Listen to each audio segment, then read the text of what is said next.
Good morning students, dear students. पिछली class में हमने कर्मधारय समास तक पूरा कर लिया था। उसके बाद आज हम द्विगु समास से स्टार्ट कर रहे हैं। तो देखिएगा, द्विगु समास की परिभाषा: जिस समास में पहला पद संख्यावाची हो और समस्त पद समूह या समाहार का बोध कराए उसे द्विगु समास कहते हैं।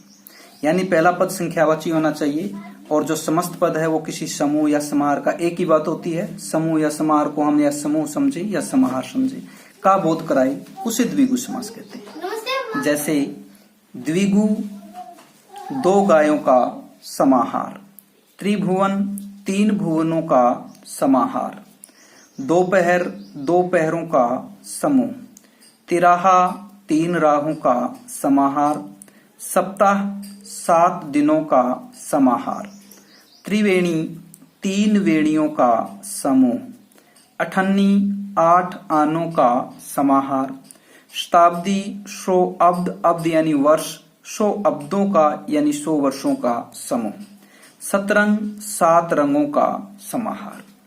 देखिए, आपको पहले भी बता दिया गया है, आप समाहार या समूह को कंफ्यूजन में न रहें। इनको आप सबको समूह भी कह सकते हैं या समाहार कह सकते हैं। ऐसी कोई बात नहीं है कि किसको समूह बोलना पड़ेगा या किसको समाहार बोलने पड़ेगा। अब इसके बाद देखिए, नए तत्पुरुष समास। ये भी तत्पुरुष समास का ही एक भेद है, नए तत्पुरुष समास।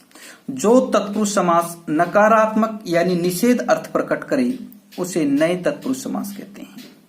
इसके जितने भी उदाहरण होंगे ये सभी निषेध अर्थ को प्रकट करेंगे। अन्याय न न्याय, अधर्म न धर्म, अज्ञान न ज्ञान, अनेक न एक, अनिष्ट न इष्ट, अनावश्यक न आवश्यक, अनुतीर्ण न उत्तीर्ण, अनुदार न उदार, अव्यय न व्यय, अप्रिय न प्रिय, अनंत न अंत। जितने भी ये समस्त पद हैं अपना निषेध अर्थ प्रकट कर रहे हैं। विग्रह करने के बाद हमें अलग अलग से ये पता भी लग जाता है कि ये सारे के सारे नकारात्मक अर्थ को प्रकट करते हैं। अब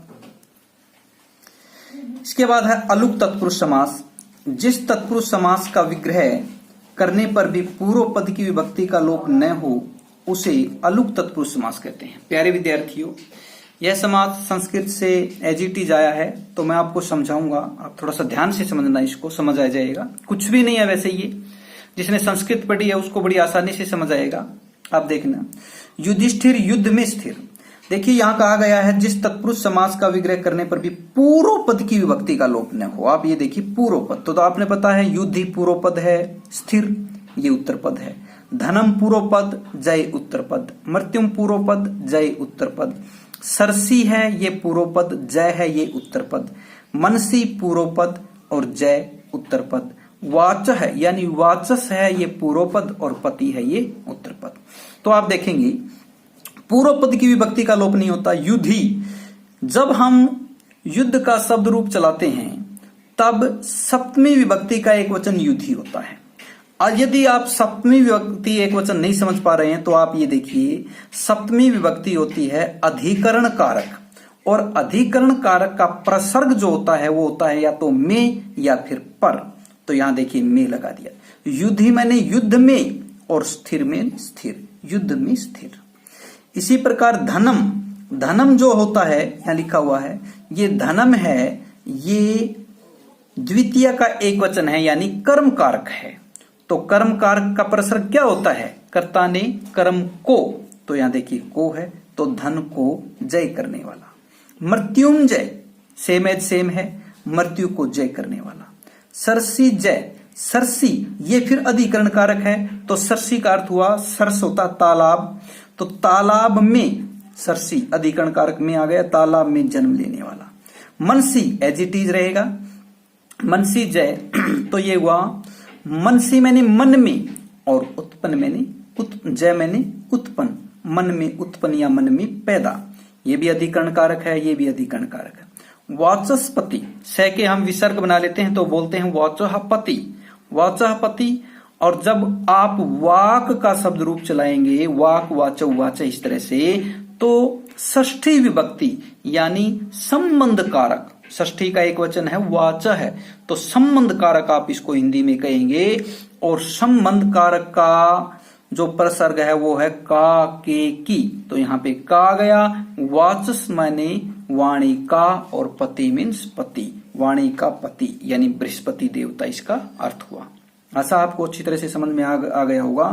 देखिए, युद्धि मैंने युद्ध में, धनम मैंने धन को, मृत्युम मैंने मृत्यु को, सरसी मैंने तालाब में, मनसी मैंने मन में, वाचः मैंने वाणी का। ओके, आगे देखिएगा अब आप। उपपद तत्पुरुष समास, जिन समासों का स्वतंत्र रूप से प्रयोग नहीं किया जाता, ऐसे सामासिक पदों को उपपद तत्पुरुष समास कहते हैं। देखिए, यहां बताया गया है जिन समासों का स्वतंत्र रूप से प्रयोग नहीं किया जाता। तो देखिए आप, जलज, जल, जय, जल से जन्म लेने वाला। अब आप समझेंगे, परिभाषा में बताया गया है जिन समासों का स्वतंत्र रूप से प्रयोग नहीं किया जाता। देखिए प्यारे विद्यार्थियों, यहां पे जलज है, जल मैंने जल में, जय मैंने उत्पन्न होने वाला यानी जल से जन्म लेने वाला। अब आप ये देखेंगे कि जलज आप किसको बोलते हैं? कमल को बोलते हैं। क्या जल में जल से जन्म कमल ही लेता है? मछली भी जल में पैदा होती है, अनेक प्रकार के घास पौधे जल में पैदा होते हैं, तो उनको हम जलज नहीं बोलते। जलज हम किसको बोलते हैं? खाली जो कमल है उसको बोलते हैं। तो इसलिए जलज का स्वतंत्र रूप से प्रयोग नहीं किया जाएगा। किसके लिए रूढ़ हो गया? ये खाली कमल के लिए रूढ़ हो गया। इसी प्रकार जलद, जलद, जल देने वाला। तो जल देने वाला, जलद आप किसको कहेंगे? आप खाली बादल को कहते हैं जलद। क्या हमें बादल ही पानी देता है? पानी के तो अनेक स्रोत हैं, नदी भी पानी देती है, झरनों से भी पानी आता है, किसी तालाब में भी पानी मिल जाता है। ठीक है, तो हमें जैसे झरने पानी देते हैं तो बगैर बादल के ही देते हैं वे। तो जलद रूढ़ किसके लिए हो गया? बादल के लिए हो गया। इसका स्वतंत्र रूप से प्रयोग नहीं किया गया, इसलिए क्या हो गया? उपपद तत्पुरुष समास हो गया। जलचर, जल में विचरने वाला। घुड़चढ़ी, घुड़चढ़ी यानी घोड़ी पर चढ़ने वाला। जैसे घुड़चढ़ी आप किसको कहेंगे? एक विशेष उत्सव पर जो घोड़ी पर चढ़ा जाता है उसी को आप घुड़चढ़ी बोलेंगे। अन्यथा घोड़ी पर कोई चढ़ा रहे आप उसको घुड़चढ़ी नहीं बोलेंगे। तो ये क्या हो गया?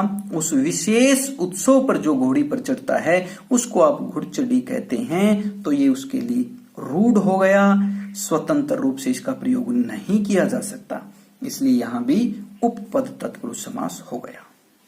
प्यारे विद्यार्थियों, इससे आगे का हम अगली क्लास में करेंगे और आशा है मुझे कि आपको इतना समझ आ गया होगा।